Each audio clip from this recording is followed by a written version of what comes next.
Nataka niwahakikishie wananchi, fanyeni kazi zenu mwe na amani kabisa. Serikali yenu kwenye sekta ya afya imedhamiria kuimarisha afya zenu, kupata huduma za afya kwenye maeneo yenu. Mfanye shughuli zote, mwe na matumaini kwamba maeneo ya kutolea huduma yapo. Pamoja na vituo hivi, fedha iliyotengwa kwa ajili yenu inatosha kununua dawa za wananchi kwenye maeneo haya.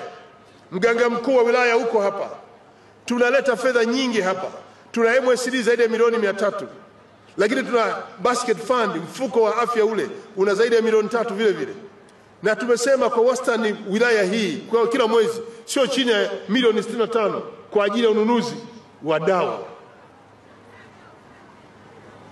Sitarajii Mwanamwanga ameenda zahanati, ameenda kituo cha afya, hospitali ya wilaya, anaandikiwa cheti na mganga, alafu unamwambia dawa hizo nenda kituo kile kule kwenye duka la mtu binafsi. Hiyo hamna.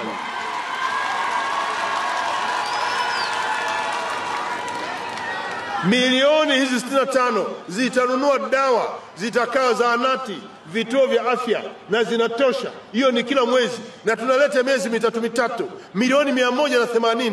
Tunashindwaje kununua dawa zikakaa zahanati, vituo vya afya, zikatibu wananchi mpaka mwelekezo akanunue madawa maduka binafsi? Mganga mkuu upo, mganga mkuu wa wilaya upo.